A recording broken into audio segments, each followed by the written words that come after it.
Aqui na técnica Side Size, eu começo utilizando um prumo, né?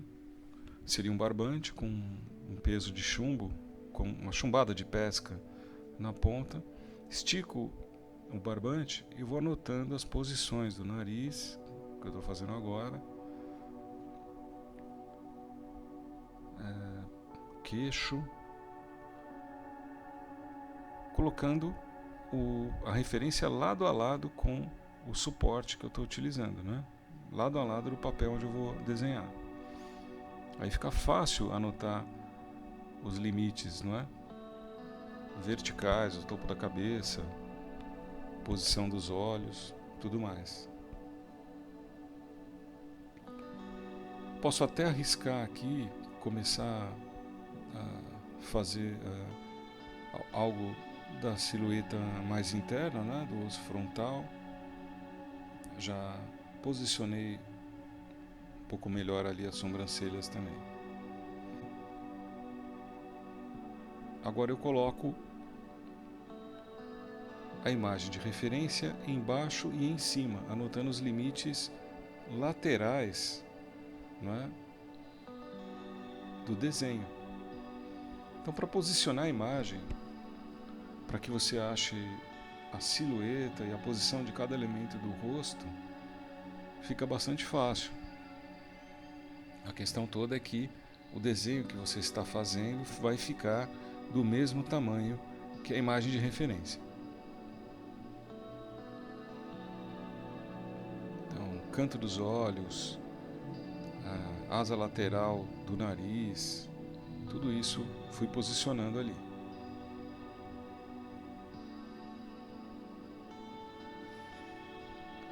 Em seguida, o que é interessante fazer também? Você começa a detalhar um dos elementos. Você fez a silhueta geral da cabeça, não é? Agora você começa a fazer uma blocagem, né, uma geometrização inicial, mais simplificada da parte da cavidade ocular, das sobrancelhas, do olho, no caso o olho esquerdo de quem vê, né? E vou depositando o material, estou utilizando ali lápis sanguínea. Foi um material parecido com o que o autor utilizou, né? Era o pintor e desenhista Annibale Carracci. Um retrato que ele fez de um músico amigo dele.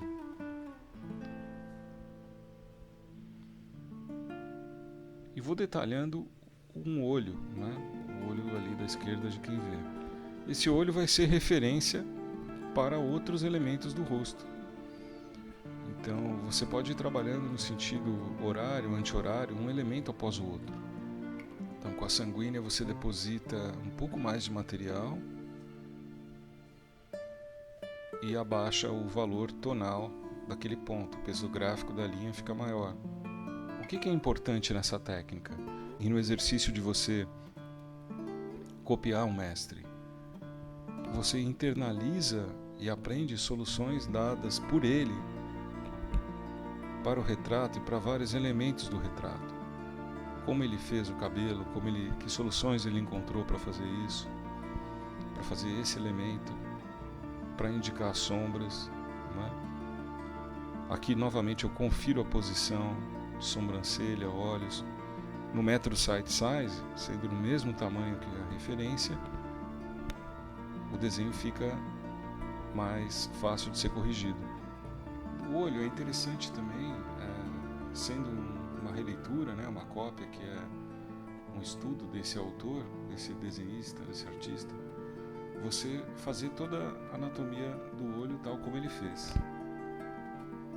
Então, aí é necessário apontar bem o lápis e todos os requisitos para ficar com bastante fidelidade. Mas pouco a pouco eu estou fazendo a área das sombras ali, embaixo do olho, lateral do nariz. Com isso eu consigo calcular melhor as distâncias. Aí já passo a fazer também a sobrancelha esquerda. Tudo eu vou dividindo em áreas que são como mapas, não é? Geometrização das sombras.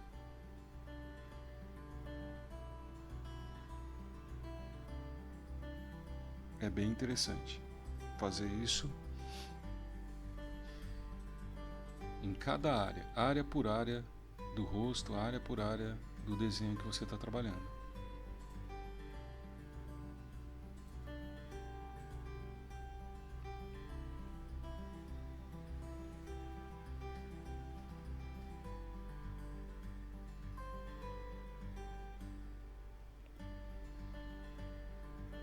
O que é interessante nesse desenho também, do Aníbal Carracci, é a economia de material. Trabalhando muito com linhas, com achuras, ele usa o papel, a cor do papel como sendo a luz, não é? Trabalha muito tons mais escuros, um pouco de meio tom apenas, e depois a gente vai pôr os brilhos.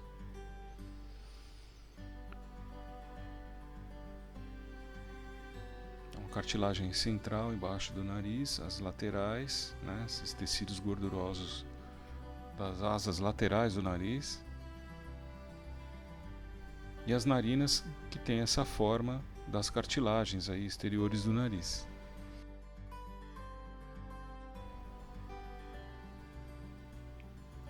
Eu vou escurecer ali as narinas. Tudo isso, cada elemento que você interessante que você vai ali desenhando e entonando, vai trazendo cada vez mais semelhança com o modelo.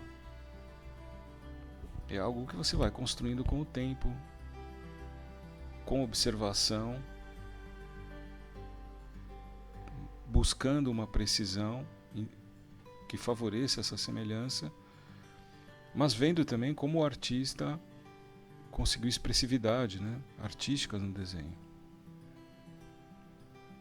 O desenho tem uma emoção, tem sentimento, que é o conjunto dos elementos do rosto, né, ali que vai dar. Mas cada vez que você coloca um elemento mais próximo, você sente que vai chegar do modelo retratado, né, da semelhança. Agora, fazendo o bigode, já avanço mais um pouco na percepção de que é aquele retratado, né, é aquele indivíduo que eu observo, que eu estou representando ali. Agora a sombra também embaixo das cartilagens ali inferiores do nariz, da espinha do nariz, e a sombra embaixo do bigode. A expressão dele pouco a pouco já vai aparecendo. Você pode buscar logo no início do retrato também, ir captando essa semelhança, o caráter, o sentimento, e vai aprimorando. E tudo vai contribuindo agora. Quando você fizer o cabelo, vai contribuir. Quando você terminar o bigode, terminar o cavanhaque, tudo isso vai contribuindo para trazer mais expressividade e semelhança. Vamos conferir um pouco o canto dos olhos e traço uma vertical até algum ponto ali que eu consiga definir melhor a inclinação da linha na silhueta desse lado do rosto dele, da mandíbula, e subindo até o osso frontal. Então agora eu já consigo achar a silhueta mais precisa ali, cada vez mais, do rosto. A posição das orelhas, utilizo novamente o prumo, o barbante, acho ali os lóbulos inferiores e o tamanho dela. Agora vou começar a depositar material ali de sanguínea na região do cabelo. Vou começando a entonar ali o cabelo. Com poucos recursos ali ele conseguiu fazer a tridimensionalidade do cabelo, o brilho, é bem interessante. Vou posicionando ali a gola,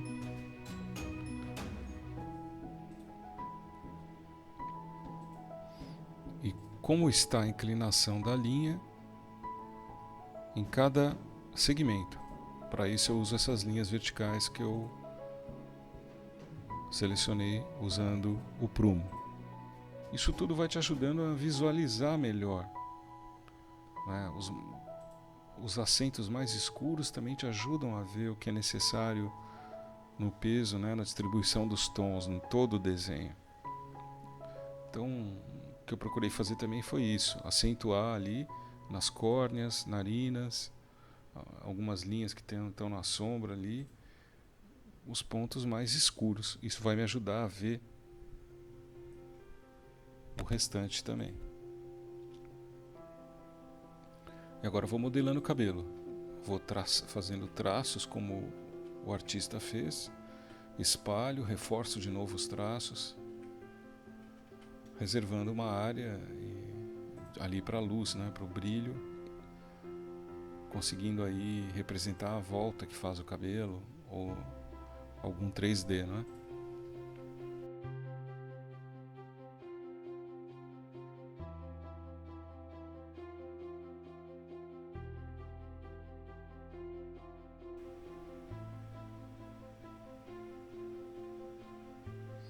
Notem como eu mudo a posição com a qual seguro o lápis, né, da mão. Ora como se eu estivesse escrevendo, quando são detalhes, ou desse modo agora que vocês veem, quando for uma área maior ou linhas mais soltas. Às vezes, para os acentos mais escuros também, preciso segurar o lápis como se estivesse escrevendo com ele.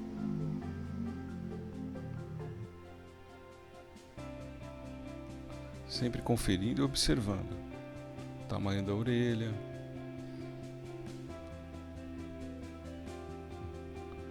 como ele faz o que é essencial na anatomia da orelha, né?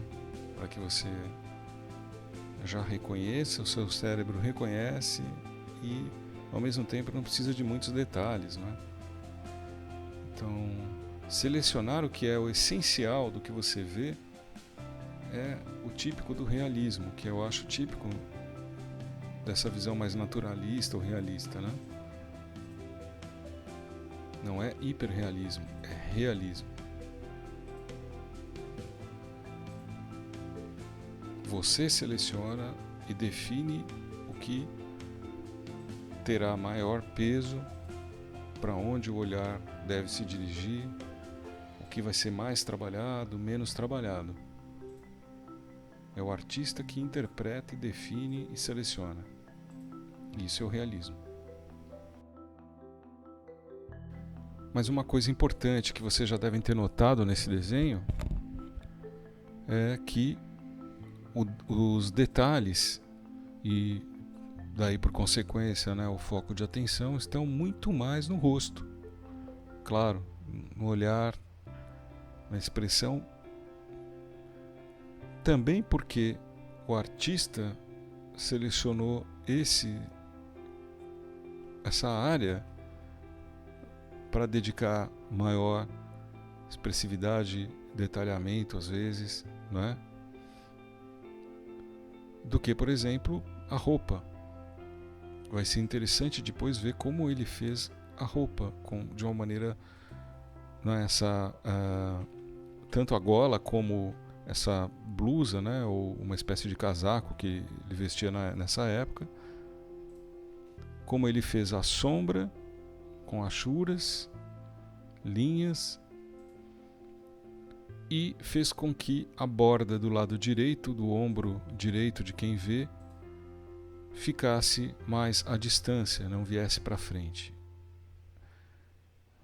Foi um tratamento magistral ali.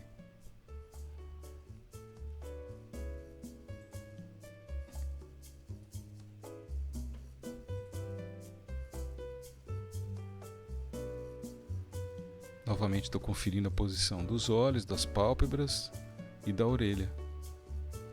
Uso o prumo. O tempo todo você mede, confere e confia na sua observação. A prática e a habilidade fazem com que você consiga materializar aquilo que você vê. Por isso o treino é importantíssimo, inclusive diário, é importante. importante observar que se a parte bidimensional, não é, a parte das silhuetas e da área entre elas, a área ocupada por cada elemento e as distâncias entre cada elemento do rosto, sombras e a área que elas ocupam, se tudo isso não estiver correto, compromete o resultado final. Observar como as linhas mudam de direção.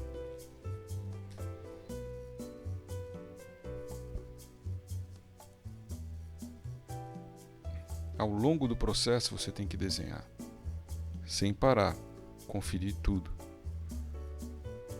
Aí você conquista cada vez mais semelhança.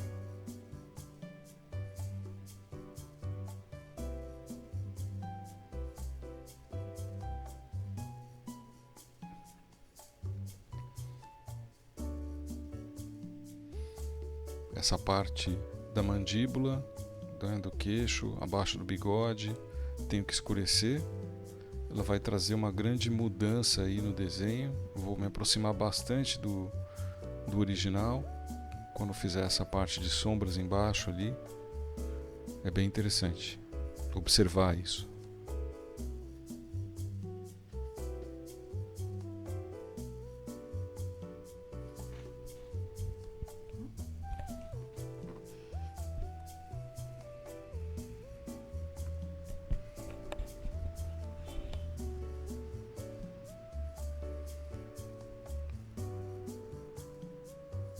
O artista busca ali o essencial.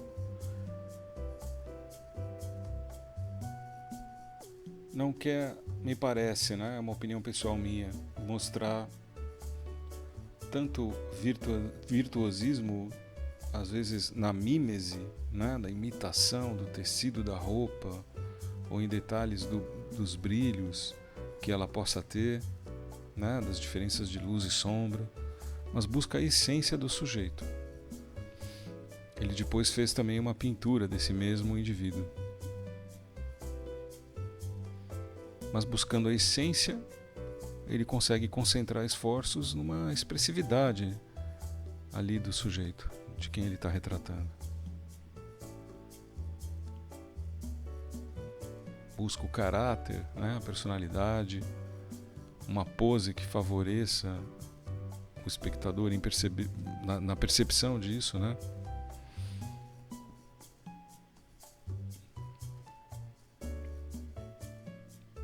E com o mínimo de materiais, de uso do material, ele consegue dar tridimensionalidade também para cada elemento.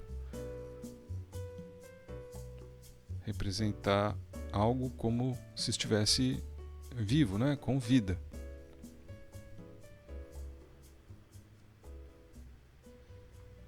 E fazendo bigode também, você usa uma representação de alternância ali de valores, claro, escuro, claro. Tudo isso te dá também mais tridimensionalidade.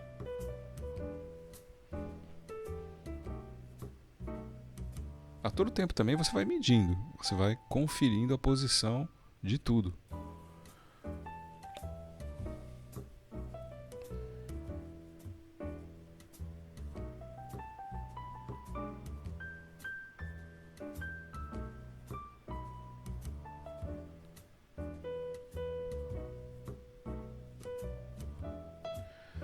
Por que a gente tem que conferir?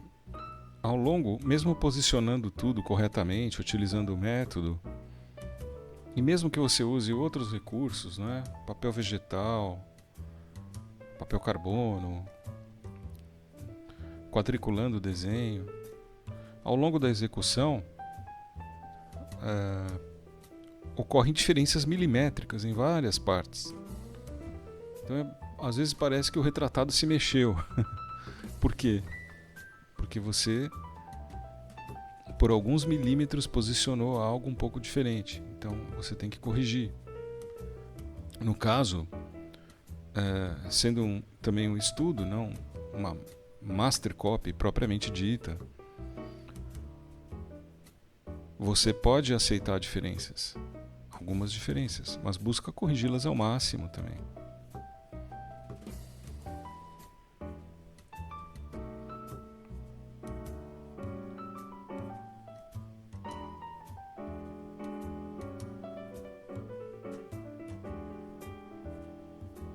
O objetivo é estudar como ele pesou, não é, os focos de interesse do desenho, aprender como esse artista fez isso. Primeiro ele iluminou corretamente,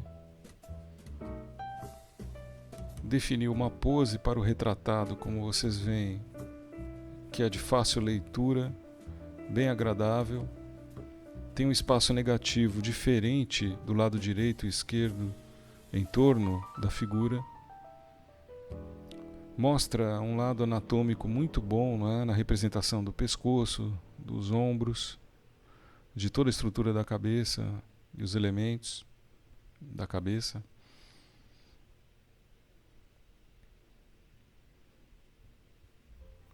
E que mostra também uma boa dignidade, não só uma precisão anatômica correta ali na representação desses elementos que eu falei, né?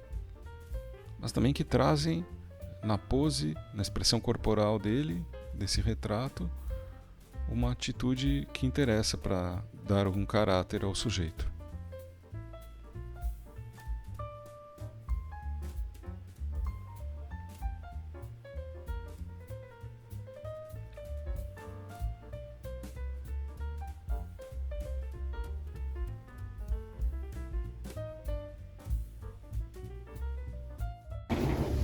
Olha só, os fios de cabelo aqui, eles dão um formato.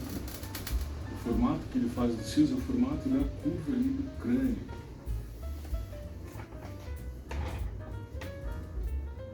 Ele tem que fazer isso para sugerir a forma.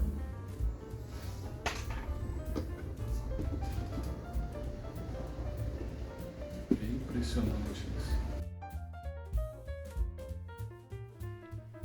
Você deposita o material, não é? Faz alguns traços, o material vai parar ali na folha, não precisa carregar muito no material, vai espalhando e sentindo o quanto é necessário. Você pode espalhar com o dedo, fazer apenas as achuras e deixá-las como você fizer, mas é sentir, colocando pouco material no início, o quanto é necessário para ficar mais fidedigno.